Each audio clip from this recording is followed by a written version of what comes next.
welcome to the NBA Coast to Coast podcast brought to you by thelines.com. Coming to you from the West Coast, Josh Lander, joined as always by Nate Weitzer on the East Coast.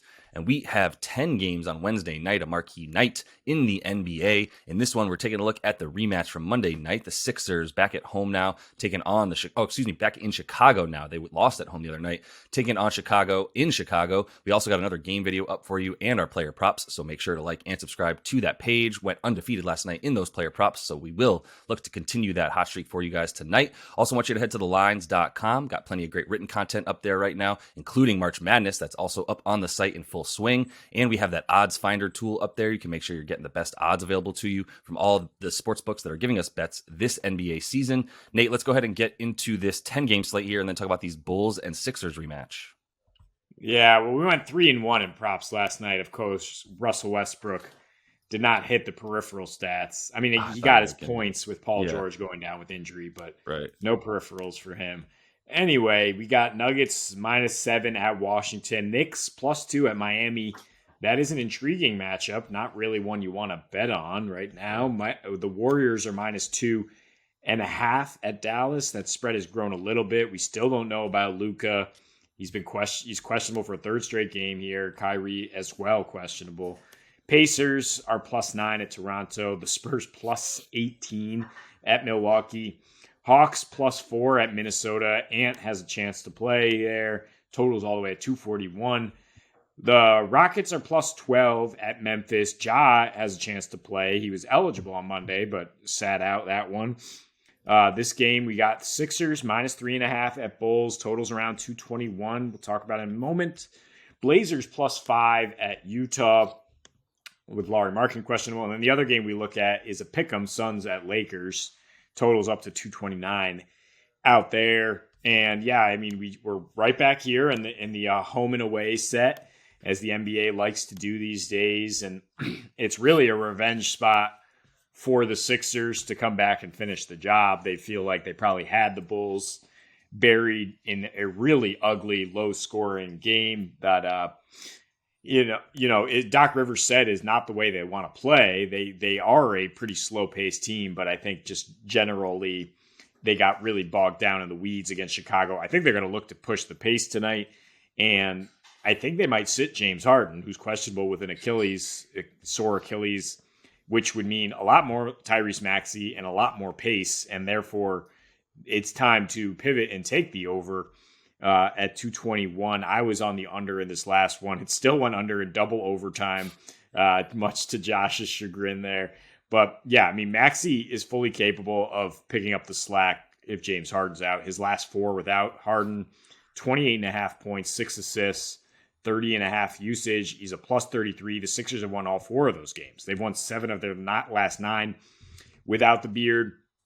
And the reason they've lost 2 in a row against Chicago, Embiid missed the first one of those, but Maxey had a pretty good game there to get you over and to keep up with Zach LaVine, who went absolutely nuclear in that game to give the Bulls a win.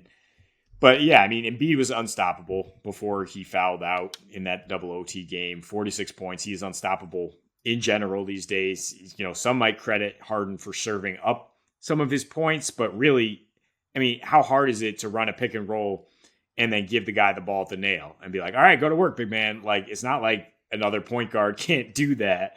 James Harden isn't necessarily creating all that stuff. I mean, but the Sixers, it's an exhausting schedule for them right now. They have the toughest schedule in the league, I believe, down the stretch here. They have another 4-game road trip they're just starting after that one home game against Chicago.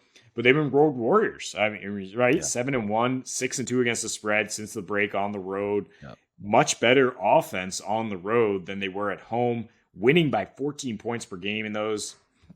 They tend to win when they're expected to. 15-5 straight up as road favorites. That's their best straight up record. They're 27-11 against teams with losing records.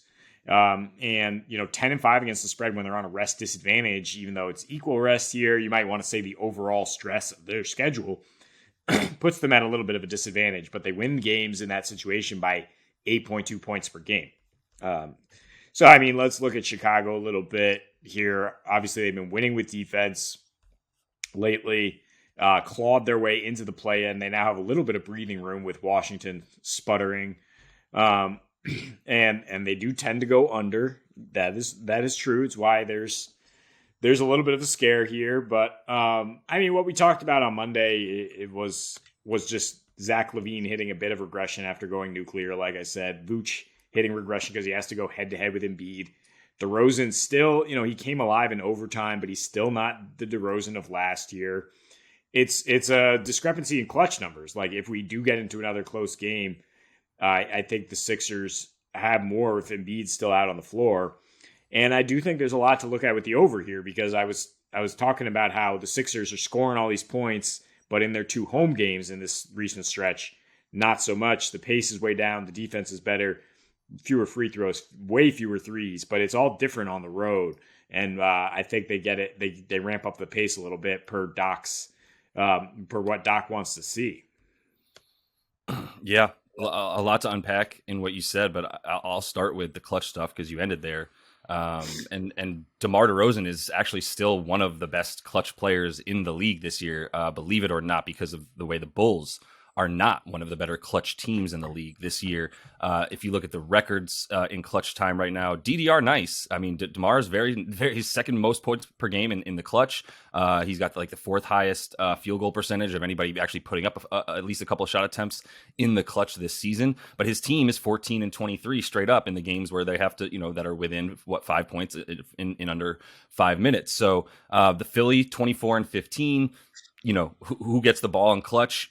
Joel. Who gets free throws in the clutch? Joel. Who's been giving up the second most free throw attempts to their opponent? The Bulls, right? And that's another little point in the feather in the cap of the potential over tonight, which obviously has made me more gun shy when these two teams are playing. But it's a different scenario, like you said, especially if Harden doesn't play. Which, by the way, Harden scored 5 points in the game the other night, 14% from the field, making 2 of 14, and then 0 of 6 from deep. And talk about a game where they could have used him in the clutch, and he just buckled. And I really hope you don't have too many future bets on Philly in the playoffs at this point, because that's why you don't bet on them. Is Embiid going to stay healthy? Is Harden going to just disappear? And I think the answer to the latter is 100% yes. And the answer to the former is no. Embiid's here to stay, and if he stays healthy, which I think he's figured out something in the last 3 years, he'll be in the playoffs and they'll be looking good. And that's what this is, right? Like you said, you feel like the 76ers feel like they let one slip away, and really like they let one slip away because Embiid had to come out and James Harden just disappeared. That's what it is. But it wasn't, if Maxey is the focal point as the number one guard option, right? It's a different scenario. And I think down the stretch, they could have used him to have a bit more confidence and relied on him a bit more and just said, fine, James, you don't want the ball in your hands. Then Maxey's bringing it up and we're running pick and roll. Obviously, by the time Embiid's out, we're running pick and roll with like Paul Reed or maybe Tobias Harris. Not the same thing, but at least it's better than James Harden just bricking everything or just giving the ball away and standing in the corner, which is really disappointing. So either way, I like Philly in the clutch if Embiid's in the game, and I think that he should have a better shot at that in this one. The Bulls recently, they've been a little bit better on the road. I mean, they're 4-1 on the road since the break, and 4-4 at home, still playing pretty well and sneakily one of the better teams in the league over their last 6 games, winning 5 of their last 6 in that time frame. And they are scoring a bit more in transition as well. A few more points off of the fast break for them. They're still not really hitting threes, but I think they've got to regress upwards in this next one. LaVine had a horrible night shooting. You called that as well. He still almost got his points because he got to the free throw line 10 times, which I don't know if you want to rely on that. Philly has been limiting free throw attempts since the All-Star break to the tune of like 4th best in the league. But it's not like Chicago necessarily relies on that anyway, as they're still scoring like top 4 most amount of points from the mid-range, which is another good place to be able to try to score off of this Philly team in between any of the guards and Joel, basically, right? That's where you want to live a little bit more, because you're probably not getting all the way to the rim, but that's not where Chicago's trying to do. They're not trying to get all the way to the rim. They're definitely pulling up a bunch more, and I think they can get their 115 points per game that they've been scoring at home since the All-Star break in those 8 games. Like, that's a pretty good number. It's funny because it's an 120 offensive rating that it's taken to get 115 points for them, because they're playing at a 94 pace, which is second slowest at home in that time. Once again, like, makes you a little bit nervous. But if you look at the effective field goal percentage, right, which takes into consideration and true shooting, like where you're shooting on the floor, they're in the top 10 in those numbers because they're not going all the way to the rim. They're getting a bit more of a boost in that percentage from the fact that they're shooting from further away and making those shots, like I said, from the mid-range, and a little bit better from deep than they have been in the past. Like we were talking about the other night, and I was mentioning that they've hit 12 threes a night since they came back from the All-Star break, as opposed to the 8 that they were hitting in the month before they took that break for All-Star weekend. So I think the three-point shooting will be there once again for Philly as well at home. They've been making 15 threes a game since the All-Star break, which has been good enough for top 6 in the league, and getting a bunch more offense there. I mean, they're 130 offensive rating on the road. If I said at home for Philly, I've been meaning on the road this entire time. Like you said, Road Warriors, 7-1, 130 offensive rating over their last 8 on the road. When they've been going 7-1, we know they're going to get a ton of free throws and winning by 14 points per game. And it's not like everybody's been a slouch on the road that they've been playing. They've got plenty of quality opponents in there that they're managing to come away with those victories. And I'm going to continue to believe in them tonight, and they're going to be pissed. And I don't think there's much that the Bulls are going to be able to do to stop them, which is another reason why you might consider that Philly team total as one of the better bets in this one as well. Yeah, and a 97 pace in those road games, 5 of the 8 going over, versus like 92 at home in the last 3 now. And these are the 2 slowest paced teams in the league since the break, or in March. So that is really where you worry is this going to be another game where you're just like, holy shit, it's 90-90 in the fourth quarter. Like, I didn't know that's still possible in the NBA. But I don't think so this time. I definitely don't think so if Harden's out.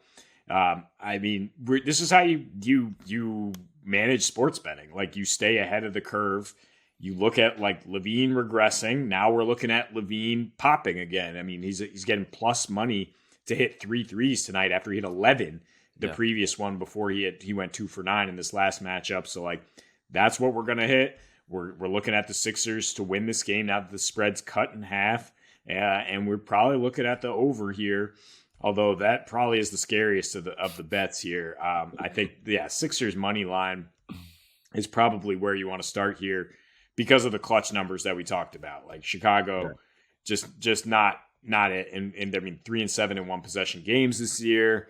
And while they've been better against top teams lately, I think Philly has enough motivation right now to just come back and get this one. And like you said, there's nothing you can do with Embiid.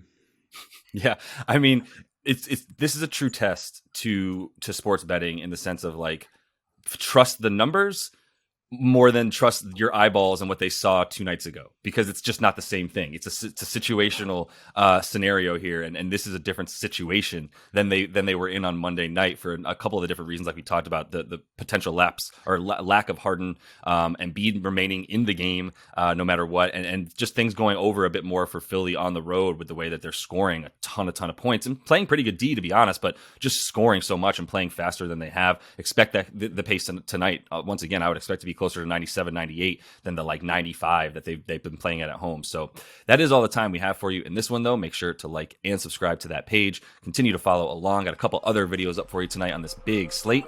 Until we see you next, happy betting.